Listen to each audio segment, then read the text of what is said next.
চীনের প্রেসিডেন্টের সঙ্গে প্রধান উপদেষ্টার দ্বিপক্ষীয় বৈঠক। রোহিঙ্গা প্রত্যাবাসনে শক্তিশালী ভূমিকা রাখার আহ্বান, ব্যবসায়ীদের সঙ্গে বিনিয়োগ সংলাপ। Bangladesh is the most densely populated country in the whole world. We believe that in the entire world. And every day it is becoming more dense.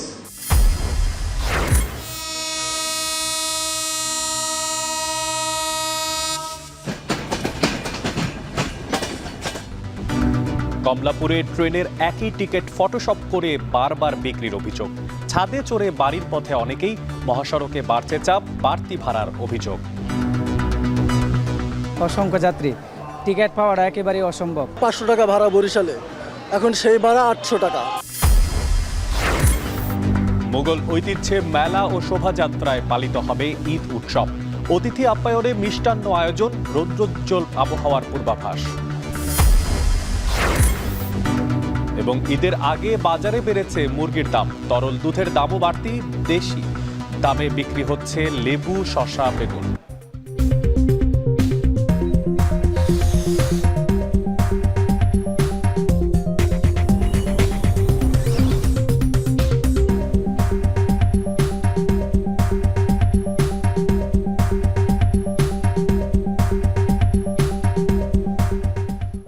স্বাগত জানাচ্ছি এখন ঢাকায়। পুরো আয়োজনে আপনাদের সঙ্গে আছি আমি মশিউর অনেক। চীনের প্রেসিডেন্ট শি জিনপিং এর সঙ্গে বৈঠক করেছেন প্রধান উপদেষ্টা ডক্টর মোহাম্মদ ইউনূস। বৈঠকে রোহিঙ্গা প্রত্যাবাসনে চীনের শক্তিশালী ভূমিকা রাখার আহ্বান জানিয়েছেন প্রধান উপদেষ্টা।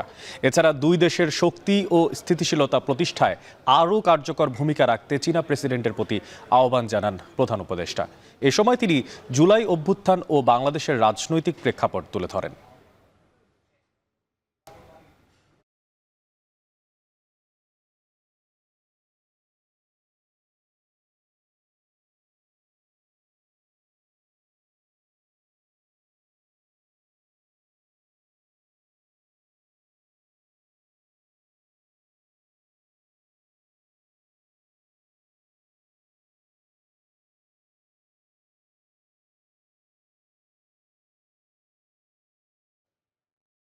চীনের প্রেসিডেন্টের সঙ্গে প্রধান উপদেষ্টার দ্বিপক্ষীয় বৈঠক হয়েছে। এরপর বিনিয়োগ আকর্ষণে দেশটির ব্যবসায়ী নেতাদের সঙ্গে সংলাপে বসেন ডক্টর মোহাম্মদ ইউনূস। এ বিষয়ে বিস্তারিত জানাতে বেইজিং থেকে যুক্ত হচ্ছেন সহকর্মী বেলায়েত হোসাইন। বেলায়েত, আপনার কাছে জানতে চাই, দ্বিপক্ষীয় বৈঠকে বিস্তারিত কি নিয়ে আলোচনা হয়েছে, আর এছাড়া ব্যবসায়ীদের সঙ্গে বৈঠকে কি বললেন প্রধান উপদেষ্টা?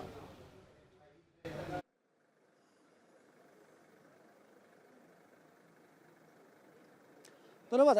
এই মুহূর্তে যদি বলি, এখন প্রধান উপদেষ্টা এখানে একটি টেকসই এবং জ্বালানি বিষয়ক একটি উচ্চ পর্যায়ের বৈঠকে তিনি যোগ দিয়েছেন, একটি গোল টেবিল বৈঠকে যোগ দিয়েছেন। এর আগে তিনি চীনের ভাইস প্রেসিডেন্টের সঙ্গে বৈঠক করেছেন, চীনের ব্যবসায়ী নেতাদের সঙ্গে তিনি বৈঠক করেছেন, সেখানে একটি সংলাপে অংশ নিয়েছেন। চীনের সরকারি উচ্চপদস্থ নানান ব্যক্তিদের সঙ্গে তিনি কথা বলেছেন এবং সবচেয়ে শুরুতে, আজকে দিনের শুরুতেই তিনি প্রেসিডেন্ট শি জিনপিংয়ের সঙ্গে তিনি বৈঠক করেছেন। দ্বিপাক্ষিক যে বৈঠকের জন্যই মূলত তার এই চীন সফরে আসা, সেটি নিয়ে কথা বলেছেন।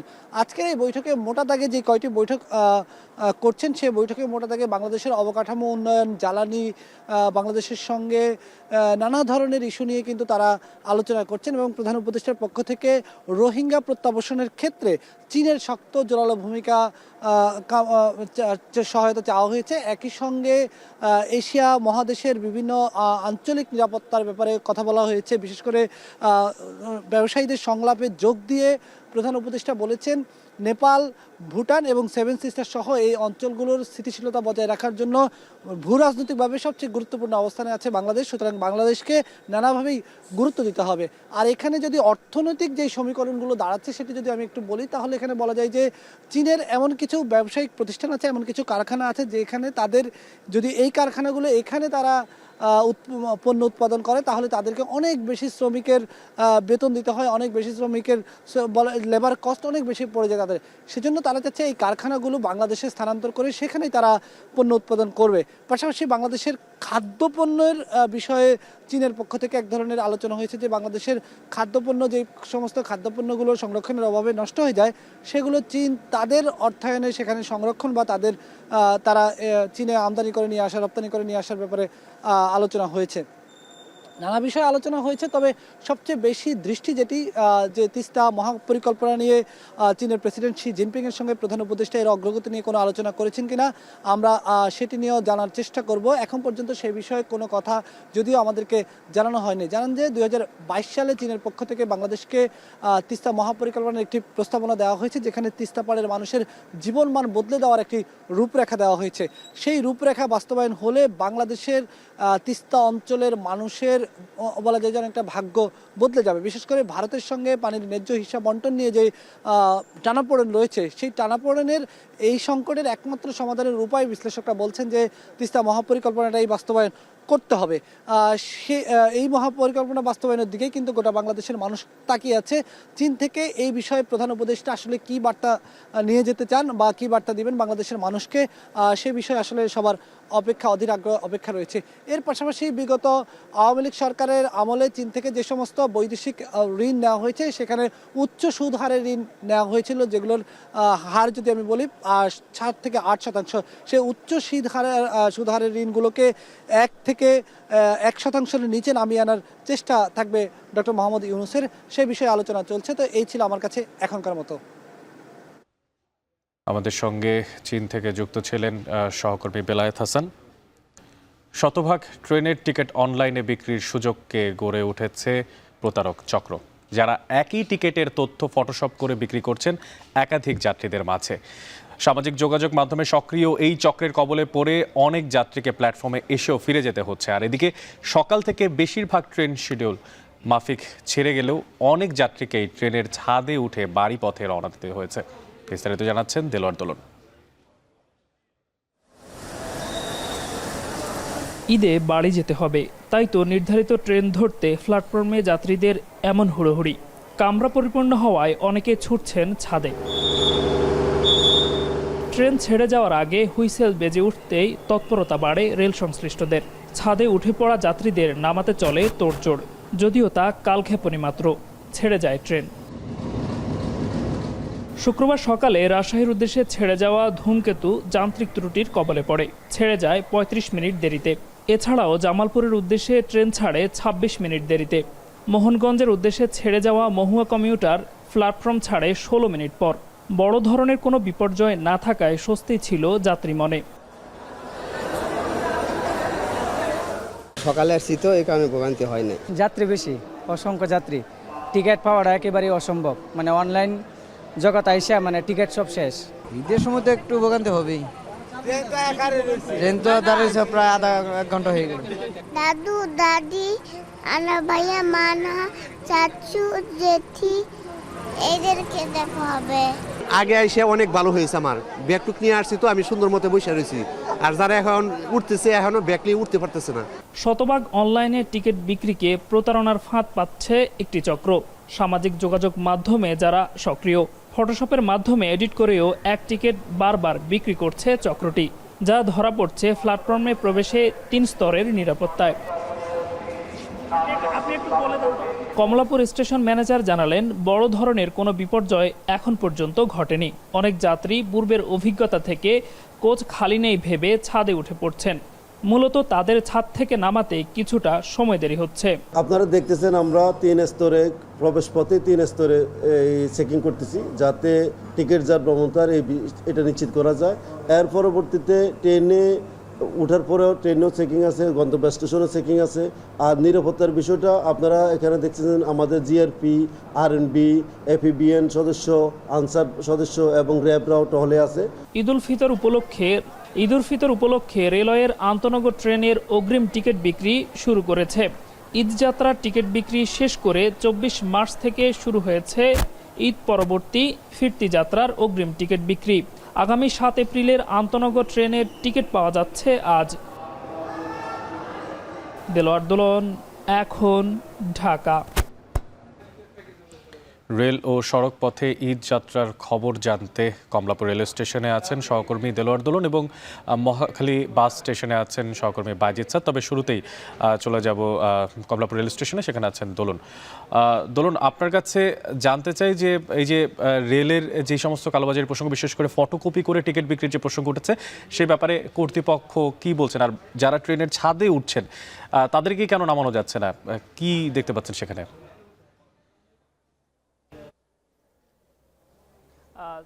আপনি যেমনটা বলছিলেন, এই বছর শতভাগ ট্রেনের টিকিট অনলাইনে বিক্রি করা হয়েছে, আর এই সুযোগকে কাজে লাগিয়ে বিশেষ করে যে পাড়া মহল্লা যে সকল কম্পিউটারের দোকানগুলো রয়েছে সেগুলো ছাড়াও সামাজিক যোগাযোগ মাধ্যমে একটি চক্র গড়ে উঠেছে। এই চক্র মূলত কম টাকা কিংবা দ্রুত সময়ের মধ্যে টিকিট প্রাপ্তির আশ্বাসে প্রতারণা করে যাচ্ছে।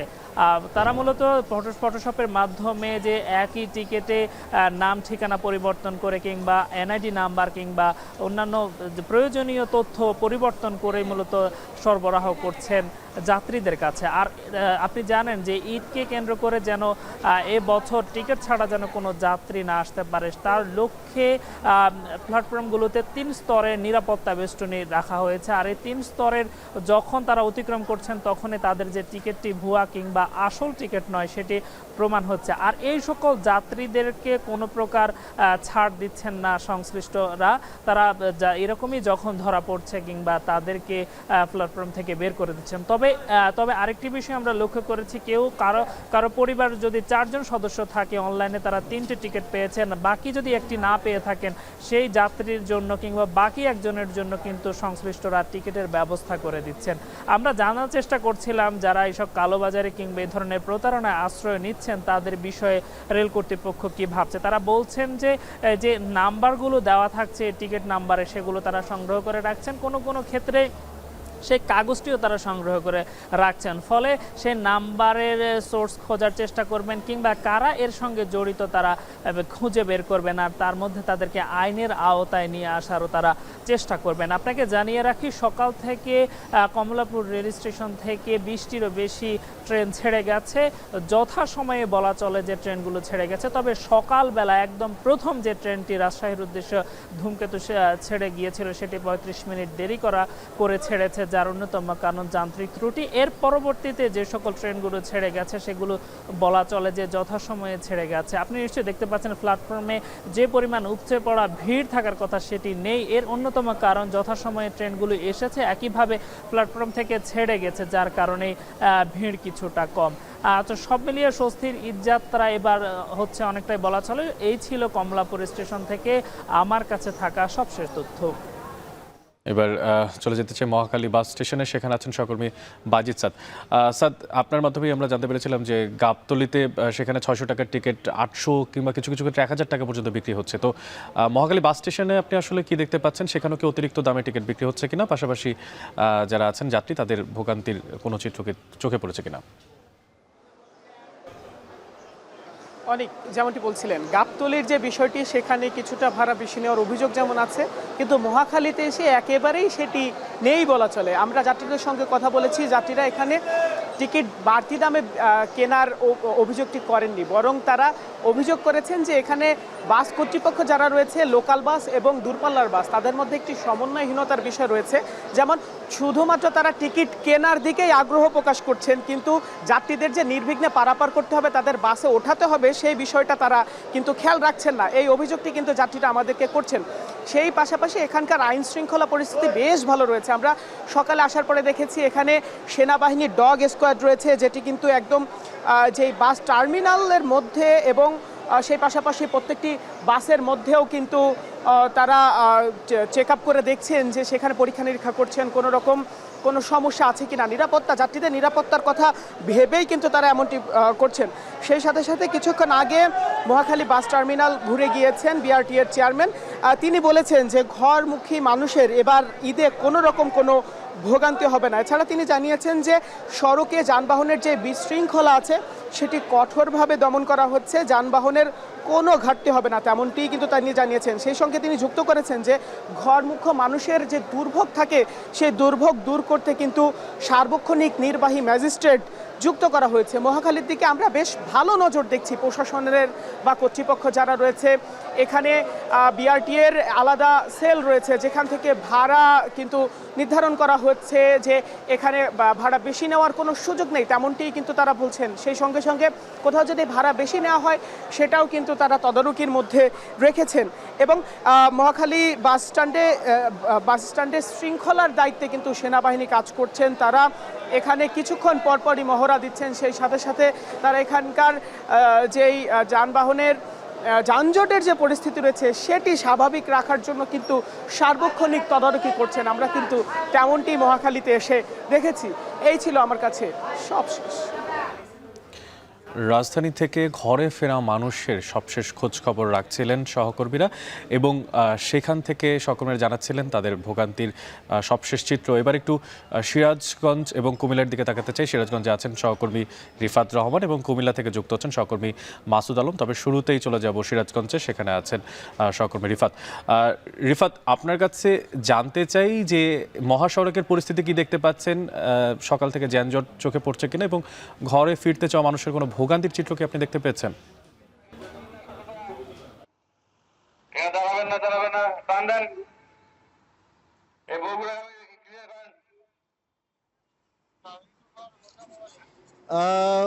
ঈদযাত্রায় বাড়ি ফিরতে শুরু করেছে উত্তরবঙ্গের মানুষ। এতে করে উত্তরের যে প্রবেশদ্বার রয়েছে যমুনা সেতুর পশ্চিম সংযোগ মহাসড়ক, এই যমুনা সেতুর সংযোগ মহাসড়কের যে গোল চত্বর রয়েছে, গোল চত্বর থেকে হাটিকুমরুল মোড় পর্যন্ত কিন্তু গতকাল সন্ধ্যা থেকে যানবাহনের চাপ বৃদ্ধি পেয়েছে এবং বেলা বাড়ার সাথে সাথেই কিন্তু এই যানবাহনের যে চাপ, সে চাপ কিন্তু আরো বৃদ্ধি পেয়েছে।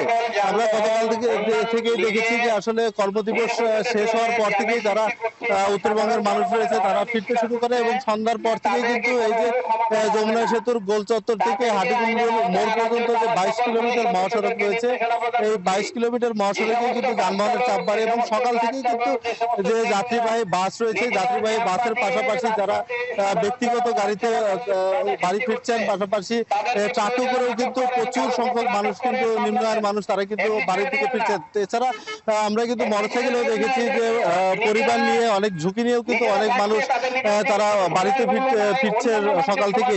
তবে প্রশাসনের পক্ষ থেকে কিন্তু এই যে উত্তরবঙ্গ মহাসড়ক, এই মহাসড়কে ব্যাপক নিরাপত্তা ব্যবস্থা জোরদার করা হয়েছে যাতে কোথাও কোনো যানজটের সৃষ্টি না হয়। সেক্ষেত্রে হাইওয়ে পুলিশ এবং জেলা পুলিশের সমন্বয়ে কিন্তু প্রায় সহস্রাধিক পুলিশ সদস্য এই মহাসড়কের বিভিন্ন মোড়ে কাজ করছে এবং তারা আশা করছেন যে যানবাহনের চাপ এখন পর্যন্ত রয়েছে, এমন যানবাহনের চাপ থাকলে আসলে কোথাও কোনো যানজটের সৃষ্টি হবে না। তবে যেহেতু গার্মেন্টস ছুটি হবে, গার্মেন্টস ছুটি হলে এই অঞ্চলের বেশিরভাগ মানুষ কিন্তু গার্মেন্টসে কাজ করে, সেক্ষেত্রে আসলে একটি যে যানবাহনের চাপ এই মহাসড়কে বাড়বে, সেই সময় আসলে যানবাহনের কিছুটা যানজটের সংখ্যা কিন্তু এই মহাসড়কে রয়েছে। তবে আসলে এই যে উত্তরবঙ্গ মহাসড়ক, এই মহাসড়কে প্রতি বছর আসলে যে পরিমাণ যানবাহনের চাপে যানজটে পড়তে হয়, ভোগান্তিতে পড়তে হয়, সেই চাপ এবং যানবাহনের যে ভোগান্তি, সেই ভোগান্তি কিন্তু এবার ঈদযাত্রায় নেই বললে চলে। আমি কয়েকজন আসলে যাত্রীর সাথে কথা বলেছি, তারা যেটা বলছেন যে এখন পর্যন্ত তাদের যে ঈদযাত্রা সেটি কিন্তু স্বস্তি রয়েছে। আপনাকে জানিয়ে রাখি যে এই মহাসড়ক দিয়ে রংপুর, রাজশাহী সহ বিভিন্ন উত্তরবঙ্গের 22 জেলার কিন্তু যানবাহন এই মহাসড়ক দিয়ে চলাচল করে এবং এই যে 22 জেলার ঘরমুখী মানুষ, সেই চাপে কিন্তু আসলে এখন পর্যন্ত কোথাও কোনো যানজটের সৃষ্টি হয়নি, কোথাও কোনো ভোগান্তির সৃষ্টি হয়নি। তবে বেলা যতই বাড়ছে যানবাহনের চাপ এইসব মহাসড়কে বাড়ছে এবং পাশাপাশি যারা যাত্রী রয়েছে, ঘরমুখী মানুষ, সেই যাত্রীদের চাপও কিন্তু এই মহাসড়কে বেড়ে চলেছে এবং সন্ধ্যা নাগাদ কিন্তু আরো চাপ বাড়বে বলে আমাদেরকে প্রশাসনের পক্ষ থেকে জানানো হয়েছে। এছাড়া সড়ক বিভাগও কিন্তু তারা বলছেন যে এই মহাসড়কে যেহেতু 4 লেনের কাজ সম্পন্ন হয়েছে, সেক্ষেত্রে আসলে পুরো মহাসড়ক কিন্তু 4 লেনের সুবিধা পাবে উত্তরবঙ্গের মানুষ। এতে করে কিন্তু এই মহাসড়কে কোথাও কোনো যানজটের সংখ্যা নেই বলছেন আমাদেরকে সড়ক এবং পুলিশ বিভাগের পক্ষ থেকে। তো উত্তরবঙ্গ মহাসড়কে উত্তরবঙ্গ মানুষের ঈদযাত্রা নিয়ে এই ছিল আমার কাছে সবশেষ। এবার একটু চলে যেতে চাই কুমিল্লাতে, সেখানে আছেন সহকর্মী মাসুদ। মাসুদ, আপনার কাছে জানতে চাই, আপনার পেছনে দেখতে পাচ্ছি যে ট্রাক উল্টে পড়ে আছে, তো জানাবেন যে এই যে ইলিয়াটগঞ্জে ট্রাক উল্টে গেছে, তাতে করে আসলে সবশেষ মহাসড়কের যানবাহনের যানজটের কি পরিস্থিতি?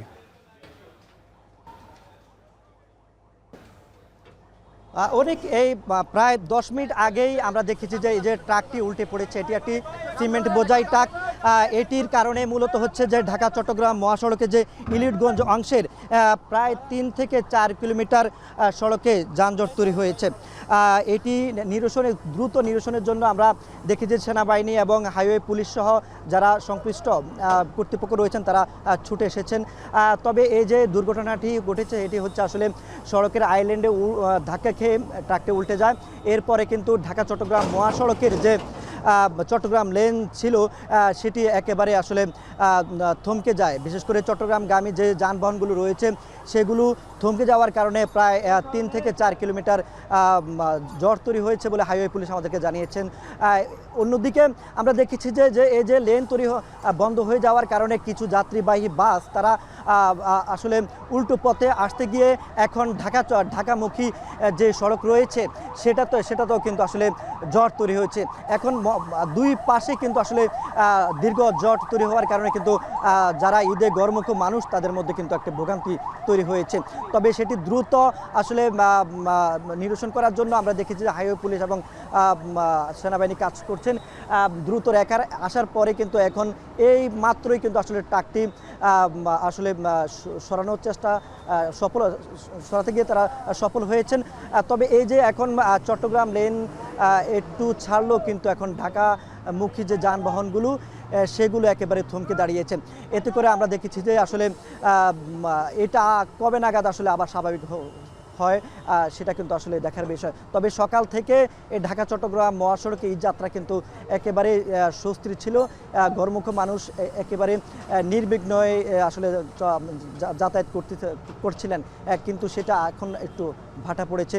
তবে পুলিশ এবং সেনাবাহিনী বলছেন যে খুব দ্রুত এই জট তারা নিরসন করে আবারও এই যাত্রা যেন নির্বিঘ্ন হয় সেই চেষ্টা তারা করবেন। একই সঙ্গে কুমিল্লার যে অন্য যে এলাকাগুলো রয়েছে যেগুলো গুরুত্বপূর্ণ যানজটের জন্য হটস্পট হিসাবে চিহ্নিত করেছেন 12টি জায়গা, সেগুলোতে আমরা দেখেছি যে সেনাবাহিনী এবং রোভার স্কাউট এবং পুলিশ সদস্যরা তৎপর রয়েছেন। একই সঙ্গে ছিনতাই, ডাকাতি সহ নানা অপরাধ কর্মকাণ্ড রোধেও তারা কাজ করছেন।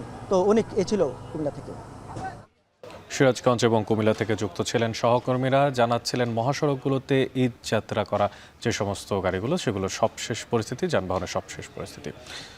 ঘরমুখ মানুষের ঈদ যাত্রা নির্বিঘ্ন করতে কাজ করছে প্রশাসন। মহাসড়কে টহলের পাশাপাশি বিভিন্ন স্থানে বসানো হয়েছে তল্লাশি চৌকি। এ নিয়ে আরও জানাতে বরগুনা সদর বাস টার্মিনাল থেকে যুক্ত হচ্ছেন সহকর্মী জিয়াদ মাহমুদ। জিয়াদ, আপনার থেকে জানতে চাই যে এই যে মহাসড়কের নিরাপত্তা ব্যবস্থা কেমন দেখতে পাচ্ছেন এবং কোথাও এখন পর্যন্ত কোনো বিড়ম্বনার শিকার হয়েছে কিনা কেউ?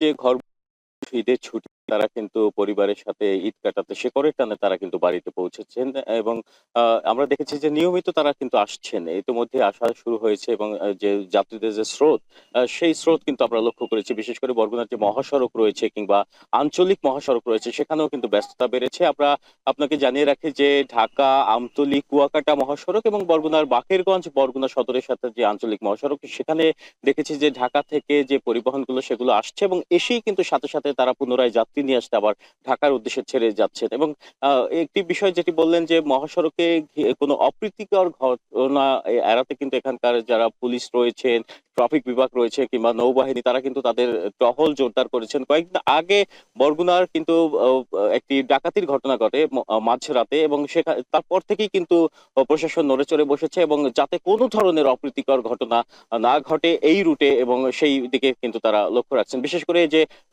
ঢাকা আমতলী কুয়াকাটা যে মহাসড়ক, যেখানে যে মহাসড়ক ব্যবহার করে কিন্তু ভ্রমণ পিপাসুরা কুয়াকাটা যান, সেখানে কিন্তু জোরদার নিরাপত্তা আরো বেশি জোরদার করা। গুলো এই বছরে কিন্তু তেমন কোনো এখানে যে মহাসড়কে কিংবা আঞ্চলিক মহাসড়কে যে যানজট সেই যানজট না থাকলেও তারা একটি অভিযোগ করছেন যে ঢাকা থেকে যারা যখন টিকিট কাটছেন তারা সেই টিকিটের দাম কিন্তু বাড়তি রাখছেন এবং এখানকার যারা চালক রয়েছে তাদেরও একটি অভিযোগ রয়েছে। চালকরা বলছেন যে মহাসড়কগুলোতে যে 3 হুইলার রয়েছে, সিএনজি, অটোরিকশা, এই অটোরিকশা দৌরাত্ম্য বেড়ে যাওয়ার ফলে তাদের কিন্তু কিছুটা বিড়ম্বনায় পড়তে হচ্ছে। এছাড়া কোনো ধরনের সমস্যা তারা সম্মুখীন হচ্ছেন না। তো এই ছিল বরগুনা থেকে আমার কাছে ঈদ যাত্রার সবশেষ তথ্য। অনেক বরগুনা থেকে যুক্ত ছিলেন সহকর্মী হোসেন জিয়াদ। ঘরমুখ মানুষের এবার ঈদে কোনো ভোগান্তি হবে না, সড়কে পর্যাপ্ত যানবাহন রয়েছে বলে জানিয়েছেন বিআরটি এর চেয়ারম্যান মোহাম্মদ ইয়াসিন। সকালে রাজধানীর মহাখালী বাস স্ট্যান্ডে বিআরটি এর কার্যক্রম ও সার্বিক ব্যবস্থাপনা পরিদর্শন শেষে গণমাধ্যমকে এসব কথা বলেন বিআরটি এর চেয়ারম্যান। এ সময় তিনি বলেন, সড়কে যানবাহনের বিশৃঙ্খলা কঠোরভাবে বন্ধ করা হবে, যানবাহনের কোনো ঘাটতি হবে না। ঘরমুখো মানুষের দুর্ভোগ কমাতে সার্বক্ষণিক নির্বাহী ম্যাজিস্ট্রেট নিযুক্ত করা হয়েছে। এছাড়া অতিরিক্ত ভাড়া নেওয়া বন্ধে নজরদারির কথাও জানিয়েছেন তিনি। পাশাপাশি আইন শৃঙ্খলা রক্ষা ও যত্রতত্র পার্কিং নিয়ন্ত্রণে কাজ করছে সেনাবাহিনী। এই যে পুরো অভিযান আমরা চালাচ্ছি এবং আমাদের যে কর্মকাণ্ডের মধ্যে আমরা পরিবহন মালিক সমিতি, পরিবহন শ্রমিক সমিতি, বাংলাদেশ পুলিশ সবাই মিলে আমরা করছি। তো আমি মনে করি এবং পরিবহন মালিকরা আমাদেরকে যেটা অ্যাসুরেন্স করেছে যে তাদের পর্যাপ্ত পরিমাণ গাড়ি আছে এবং ঈদের যেহেতু লম্বা ছুটি কোনো সমস্যা হবে না, বাড়িতে যাওয়ার কোনো সমস্যা হবে না, সবাই নির্বিঘ্নে যেতে পারবে। জাতীয় ঈদগাহ ছাড়াও এবার পুরাতন বাণিজ্য মেলার মাঠে হবে ঈদের জামাত। মুঘল আমলের মতো ঈদের উৎসবকে আড়ম্বরপূর্ণ করতে জামাতের পর হবে ঈদ মেলা, হবে ঈদ মিছিল। অতিথি আপ্যায়নে থাকবে মিষ্টি সহ নানা প্রকার খাবারের আয়োজন। ঈদের জামাতের প্রস্তুতি ঠিক কতটা সম্পন্ন হয়েছে আর আবহাওয়াই বা কেমন থাকবে সে খবর জানবো নাজমুল সাকিবের কাছে।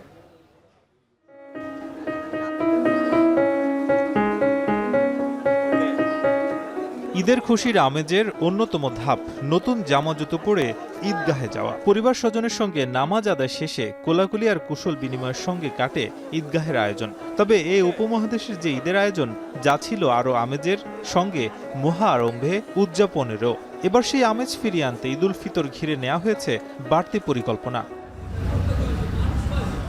আগারগাঁও পুরাতন বাণিজ্য মেলা মাঠ, যেখানে এবার প্রথমবারের মতো আয়োজন হবে পবিত্র ঈদুল ফিতরের নামাজ।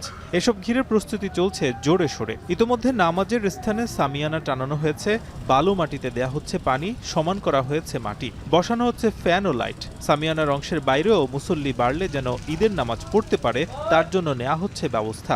সেটার সামনে আমরা খালি জায়গা রাখছি, যদি উপস্থিত আমরা যদি মুসল্লি বেড়ে যায় তাহলে আমরা নামাজের আলাদা যা যা ব্যবস্থাপনা করার দরকার সবই আমরা ব্যবস্থা করতেছি। শুধু নামাজই নয়, ঠিক তার পাশেই বসবে ঈদ মেলা। নামাজের পরপর মুসল্লিরা বের হবেন ঈদ মিছিলে। অতিথি আপ্যায়নে থাকবে মিষ্টি সহ নানা খাবারের আয়োজন। এমন আয়োজন কেবল মুঘল আমলে হতো, তেমন ঈদের ঐতিহ্যই ফিরিয়ে আনতে এমন উদ্যোগ বলে জানালেন ঢাকা উত্তর সিটির এই কর্মকর্তা। আনন্দ মিছিলে আমাদের ঘোড়া থাকবে, ঘোড়ার গাড়ি থাকবে, বাদ্যযন্ত্র থাকবে, হাতি থাকবে। যে কোনো মেলায় একটা দোকান দিতে গেলে যে পয়সা দিতে হয় সেটা এখানে দিতে হচ্ছে না। এবং অনেক বাচ্চারাও গার্জিয়ানদের সাথে আসতে পারে না সম্ভবত, তাদের জন্য 2 দিনব্যাপী মেলাটা শুধুমাত্র দিনের সময় থাকবে, সকাল 9টা থেকে বিকাল 5টা বা 6টা পর্যন্ত চলবে। উত্তর সিটি কর্পোরেশনের বাসিন্দাদের থেকে জাতীয় ঈদগাহ কিছুটা দূরে হওয়ায় অনেকেই নামাজ আদায় করতেন স্থানীয় মসজিদে। তবে এবার কাছাকাছি হওয়ায় ডিএনসিসির বাসিন্দারা খুশি। পড়ার আশা আছে, অনেক লোকজন হবে, মিছিল হবে। এবার ঈদটা আশা করি ঢাকাতে ভালো হবে আর কি। এটার আসলে অনেক আগেই প্রয়োজন ছিল, অনেক আগে থেকে প্রয়োজন ছিল। এটা করাতে আমি মনে করি যে এখন আমাদের এদিকে যারা আমরা থাকি তাদের ক্ষেত্রে অনেক সুবিধাই হয়েছে। 1640 সালে সম্রাট শাহজাহানের পুত্র শাহ সুজার প্রধান আবুল ফজল তিনি ধানমন্ডিতে বড় একটি ঈদগাহ প্রতিষ্ঠা করেছিলেন এবং মুঘলদের মধ্যে ঈদ ঘিরে যেই উৎসাহ উদ্দীপনা সেটা স্পষ্টতই দেখা যায়। এবং তারা ঈদের পরপর যে শোভাযাত্রা বের করতেন তা পুরান ঢাকা ঘুরে একেবারে চকবাজারে যেই মেলাটি হতো সেখানে গিয়ে নানা উদ্দীপনার মধ্যে পালিত হতো।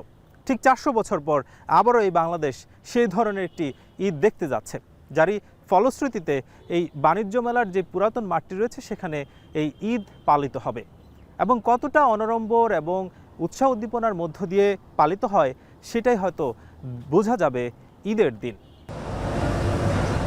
অন্যদিকে জাতীয় ঈদগাহেও চলছে জোর প্রস্তুতি। এখানে প্রস্তুতির প্রায় 80% সম্পন্ন হয়েছে।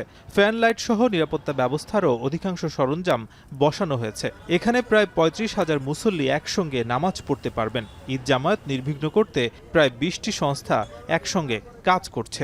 ফায়ার সার্ভিসের হেল্প নিয়ে যে কোথাও পানি লিক করে কিনা এটা একটু পরীক্ষা করে নিব। ফাইনাল একবার চেক করবো যে কোথায় কোথায় কি কি করা লাগবে, ইন অ্যাডিশনাল ওনাদের কোনো রিকোয়ারমেন্টস থাকে কিনা ভিভিআইপি নিয়ে, সেগুলো আমরা দেখব। ঈদের দিনের আবহাওয়া থাকবে রৌদ্রোজ্জ্বল, তবে কাল বৈশাখীর এই সময়ে যে কোনো সময় বৃষ্টির সম্ভাবনা দেখছেন এই আবহাওয়াবিদ। ঈদের দিন বা ঈদের কাছাকাছি সময়ে বা ঈদের আগের দিন বা ঈদের দিন আমাদের সারা দেশে তাপপ্রবাহ না থাকলেও ঢাকা ডিভিশন বা তার আশেপাশে কিছু এলাকায় তাপপ্রবাহ থাকার সম্ভাবনাটা আছে। আমি কিছুদিন বৃষ্টির সম্ভাবনা তেমন একটা নাই। তারপরে যেহেতু কালবৈশাখীর সময় আমাদের এটা যখন তখন হতে পারে। প্রতিকূল আবহাওয়া হলে জাতীয় ঈদগাহের পরিবর্তে বায়তুল মোকাররমে হবে ঈদ জামাত। নাজমুস সাকিব, এখন ঢাকা। ঈদের আগ মুহূর্তে রাজধানীর বাজারে বেড়েছে সব ধরনের মাংসের দাম। সপ্তাহের ব্যবধানে সোনালী মুরগির দাম কেজিতে 40 টাকা বেড়ে বিক্রি হচ্ছে 320 টাকা দরে, আর একই সময়ের ব্যবধানে ব্রয়লার মুরগির দাম কেজিতে 20 টাকা বেড়ে বিক্রি হচ্ছে 220 টাকা দরে। ঈদের আগে বেড়েছে গরু ও খাসির মাংসের দামও। 50 টাকা বেড়ে খাসির মাংস বিক্রি হচ্ছে 1250 টাকা দরে, আর গরুর মাংসের দাম কেজিতে 30 টাকা দরে বিক্রি হচ্ছে 780 টাকা দরে। তবে তরল দুধের দাম কিছুটা বাড়লেও স্থিতিশীল রয়েছে ঈদের দিনের পণ্য হিসেবে পরিচিত সেমাই, নুডলস, পোলাওয়ের চালের দাম। আর লেবু, শসা ও বেগুন আগের মতোই বেশি দামে বিক্রি হলেও স্থিতিশীল রয়েছে অন্যান্য সবজির দাম। গত সপ্তাহে আমরা সোনালী বিক্রি করছি 280-90, এর সাথে 310-20। সোনালী মুরগি দেখলে কিন্তু 290 টাকা, সেটা এখন হয়ে গেছে মিনিমাম 320 টাকা। পেঁয়াজ, আদা, রসুন, চিনি, ছোলা, মুসুর ডাল, অন্যান্য জিনিসের দাম স্বাভাবিক অবস্থা আছে, কম। সবকিছু আলহামদুলিল্লাহ পর্যাপ্ত পরিমাণ আছে, কোনো ক্রাইসিস নেই। গত বছরের তুলনায় এমন মনে হয় না খুব বেশি হয়েছে, বরং এটা আমার কাছে ক্রয় ক্ষমতার মধ্যেই আছে এবং স্থিতিশীল। তেল থেকে শুরু করে আলু, পেঁয়াজ থেকে শুরু করে নিত্য প্রয়োজন প্রতিটা জিনিসই, মানে ক্রেতা হিসেবে আমি হ্যাপি। শেষ মুহূর্তের ঈদ কেনাকাটা রাজধানীর শপিং মল, বিপণী বিতানে তাই ভিড় করছেন ক্রেতারা। বিস্তারিত জানাতে বসুন্ধরা শপিং মল থেকে যুক্ত হচ্ছেন সহকর্মী সানি মৃধা।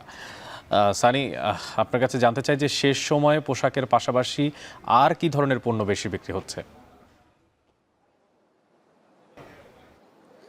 অনেক, আপনি যেমনটা বলছিলেন যে শেষ মুহূর্তে আসলে ক্রেতারা ভিড় করছে, ঠিক এখন পর্যন্ত ভিড় করার যে চিত্র আমরা কিন্তু এখন পর্যন্ত লক্ষ্য করতে পারি না। আপনি জানেন যে আর মাত্র কয়েকদিন পরেই ঈদ উল ফিতর হবে, সেই উপলক্ষে কিন্তু মানুষ এরই মধ্যে অনেকে বাড়ি চলে গিয়েছেন, অর্থাৎ যারা অনেকেই আগে কেনাকাটা করে চলে গেছেন এবং মাঝখানে কিনেছেন, এবং যারা একটু ক্রেতার সমাগম বা ভিড় এড়িয়ে কিনতেছে তারা কিন্তু শেষ মুহূর্তে এসে ভিড় করবেন বা তারা কিন্তু কেনাকাটা করবেন।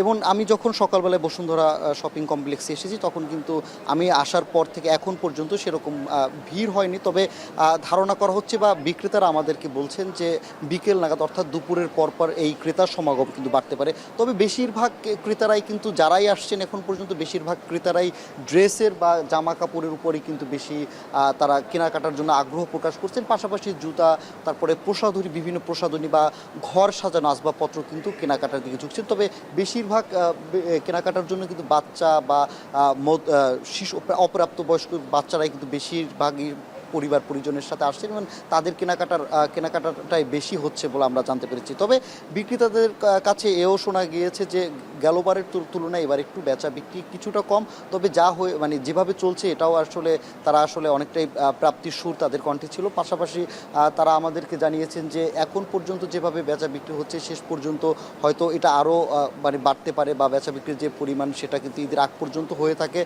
আমরা জানি যে এবারের ঈদে কিন্তু প্রায় সর্বক্ষেত্রে আমরা বিভিন্ন সময় যখন বাইরেও দেখে আসছি যে ভাসমান দোকানগুলো কিন্তু সেরকমভাবেই বেচা বিক্রি হচ্ছে।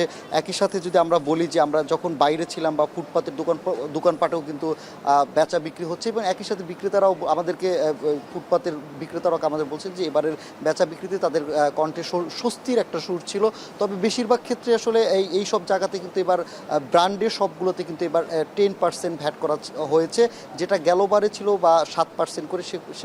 এর ফলে কিন্তু জামা কাপড় কেনাকাটা একটু বাড়তি খরচ ব্যয় করতে হচ্ছে ক্রেতাদের। তো অনেক ঈদের কেনাকাটা নিয়ে সবশেষ এই ছিল আমার কাছে।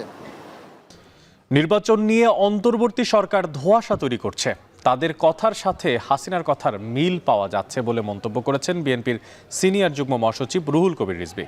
আর একটি মহল আদালতের মেয়র ঘোষণার রায় নিয়ে সামাজিক যোগাযোগ মাধ্যমে বিতর্ক তৈরি করছে বলেও মন্তব্য করেন বিএনপি নেতা ইঞ্জিনিয়ার ইশরাক হোসেন।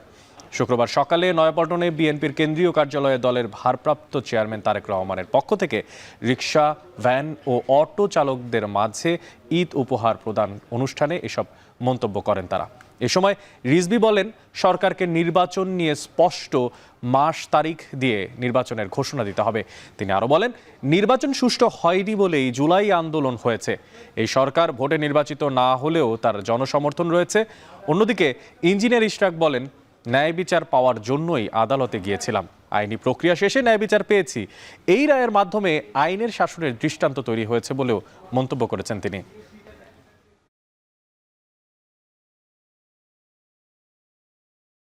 মেয়র পদটিকে দখল করা হয়েছিল, সেটার বিরুদ্ধে যে একটা আইনি ভিত্তি প্রতিষ্ঠা করলাম, সেটার কিন্তু একটা সেই বিষয়ে কিন্তু কোনো অ্যাপ্রিসিয়েশন কিন্তু ওই মহলটি দেখাচ্ছে না। তারা ফোকাস করছে শুধুমাত্র যে আমরা এখন মেয়র পদে বিএনপি প্রার্থী যাচ্ছে। যে নির্বাচন নিয়ে বিভিন্ন ধোঁয়াশা তৈরি করা হচ্ছে, ডিসেম্বর না জুন না মার্চ, এক এক সময় এক একটা কথা বলা, এটা তো আমাদের মানে শেখ হাসিনার কিছু কথাবার্তার সাথে মানে এটার মানে মিল পাওয়া যায়।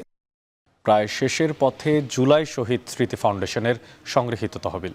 তাই দেশের বিত্তবান ও বেসরকারি প্রতিষ্ঠানকে সহযোগিতার আহ্বান জানিয়েছেন ফাউন্ডেশনের প্রধান নির্বাহী মীর মাহবুবুর রহমান স্নিগ্ধ। সকালে শাহবাগে জুলাই শহীদ স্মৃতি ফাউন্ডেশনের কার্যালয়ে সংবাদ সম্মেলনে তিনি জানান, এই পর্যন্ত জুলাই আগস্টে ছাত্র জনতার গণঅভ্যুত্থানে 745 শহীদ পরিবারকে 37 কোটি 25 লাখ এবং 5,596 জন আহত ব্যক্তিকে 59 কোটি 61 লাখ টাকা সহায়তা দিয়েছে সংস্থাটি। আহত যোদ্ধাদের পাশে বাংলাদেশ, এই কর্মসূচিটির বাংলাদেশের প্রত্যেকটি জেলায় জেলায় গিয়ে এই কর্মসূচিটি গ্রহণ করা হবে এবং প্রত্যেকটি জেলায় জেলায় যে আমাদের যে আহত যোদ্ধা ভাই বোনরা রয়েছে তাদের কাছে আমাদের ফাউন্ডেশনের যে আর্থিক সহযোগিতাগুলো আছে সেগুলো পৌঁছে দেওয়া হবে। নেত্রকোনায় ঈদকে সামনে রেখে কসমেটিক্স পণ্যের বিক্রি বেড়েছে। দোকানগুলোতে বিদেশি প্রসাধনীর পাশাপাশি বাড়তি চাহিদা দেশীয় পণ্যের। ক্রেতারা জানান, গুণগত মান ভালো আর দাম তুলনামূলক কম হওয়ার কারণেই দেশীয় কসমেটিক্সে আস্থা রাখছেন তারা। আর এদিকে বিক্রেতারা বলছেন, এই বছর ঈদ উপলক্ষে বেচাকেনা কিছুটা কম। রিফাত আহমেদ রাসেল জানাচ্ছেন বাকিটা। জেলার বড়বাজারের প্রায় প্রতিটি দোকানে এখন ক্রেতাদের ভিড়। চাহিদা মতো পছন্দের ব্র্যান্ডের প্রসাধনী কিনছেন ক্রেতারা, তবে বিদেশি পণ্যের চেয়ে চাহিদা বেড়েছে দেশীয় পণ্যের। রোজার ঈদের অন্যতম বড় অনুষঙ্গ মেহেদি। চাঁদ রাতের আগেই তাই মেহেদি কিনতে ভিড় করছেন নারীরা। পছন্দের মেহেদির তালিকায় মমতাজ হার্বাল সহ রয়েছে দেশীয় সব ব্র্যান্ডের নাম। ব্যবহার করে দেখছি যে দেশীয় পণ্যগুলি ভালো মনে হয়, যদি ভালো হয় আমরা দেশীয় প্রোডাক্ট ইউজ করবো। 5 বছর যাবত এখানে আছি, ওইখান থেকে নিয়ে চলতেছে, এখন মোটামুটি ভালোই চলে। আগের তুলনায় বাজারে বেড়েছে দেশীয় পণ্যের সরবরাহ। এর মধ্যে ফেস ওয়াশ, মেহেদি, সাবান ও শ্যাম্পুর চাহিদা সবচেয়ে বেশি। আর উদ্যোক্তারা বলছেন, দেশীয় পণ্যের গুণগত মান ধরে রাখতে পারলে এর বাজার আরও বাড়বে। আশা করতেছি বেচাকেনা আরো ভালো হবে। তবে মমতাজের যে আইটেমটা ওটা আগেও রানিং ছিল, এখন আরো বেশি বেড়ে গেছে। আমাদের দেশি মালি এখন মোটামুটি আগের চেয়ে অনেক আপডেট হয়েছে এবং ভালো কোয়ালিটি করছে। প্রোডাক্টগুলো যদি ওরা ভালো করে প্রতিষ্ঠানগুলো, তাহলে আমাদেরকে বাইরের কোনো প্রোডাক্ট ইউজ করতে হবে না, আনতে হবে না। আমরা দেশীয় পণ্য দিয়েই কাজ করতে পারবো এবং আমরা স্যাটিসফাই থাকবো। আমি নিজে স্যাটিসফাই থাকবো, আমার ক্লায়েন্ট স্যাটিসফাই থাকবে। এবারের ঈদে জেলার ছোট বড় মোট 5 শতাধিক কসমেটিক্সের দোকানে প্রায় 60 কোটি টাকার বেচে কিনার আশা ব্যবসায়ীদের। রিফাত আহমেদ রাসেল, এখন নেত্রকোনা। এবার খেলার প্রসঙ্গ। ঢাকায় ফেরার পরদিনই ইংল্যান্ডের বিমান ধরেছেন সেই ইংল্যান্ডের জনপ্রিয় প্লেয়ার হামজা চৌধুরী। বাংলাদেশের ফুটবল প্রেমীদের অন্যতম সেরা এক সপ্তাহ সাক্ষী উপহার দেয়া হামজা ফিরলেন পুরনো ঠিকানা শেফিল্ড ইউনাইটেডের হয়ে। ইংল্যান্ডের অনূর্ধ্ব 21 দলে খেলা এই প্লেয়ার এখন বাংলাদেশের। ভারতের সাথে ফিরতি লেগে আবারও ঢাকায় আসার কথা রয়েছে হামজার। এই কদিনে হামজা কি দিলেন আর কি নিয়ে যাচ্ছেন সেটা নিয়ে বিস্তারিত জানাচ্ছেন আরিফুল ইসলাম সাহাব।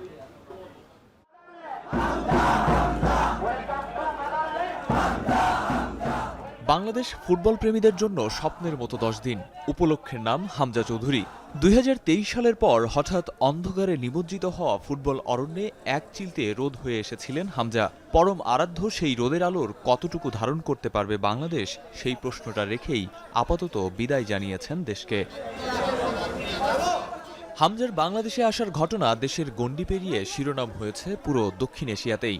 নামে ভারে ধারে ইংলিশ প্রিমিয়ার লিগে খেলা হামজার ধারের কাছেই নেই উপমহাদেশের কেউ। হামজা বাংলাদেশের মেসি। হামজার ইফেক্ট বোঝাতে অধিনায়ক জামাল ভুঁইয়ার এই একটি লাইনই যথেষ্ট। আসার পর থেকেই অনুশীলন, মাঠ কিংবা মাঠের বাইরে সব জায়গায় সবার মধ্যমণি ছিলেন সিলেটের হবিগঞ্জের এই footballer. Thanks. I can't put into words how much this has meant to me. Thank you.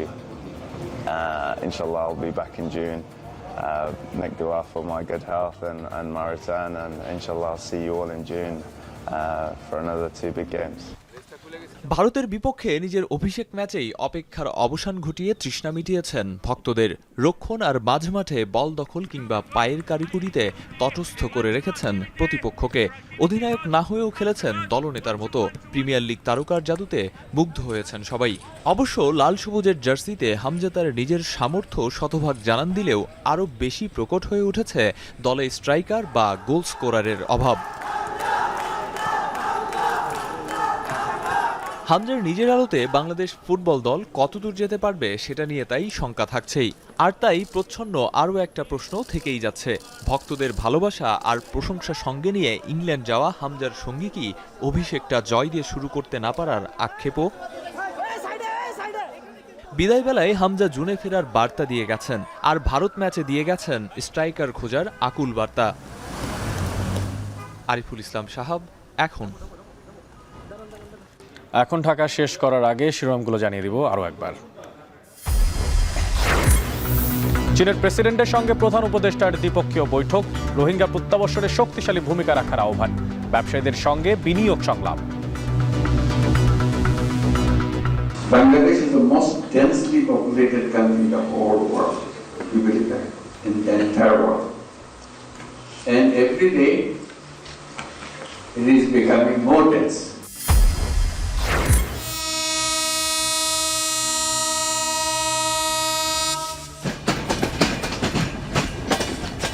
কমলাপুরে ট্রেনের একই টিকিট ফটোশপ করে বারবার বিক্রির অভিযোগ।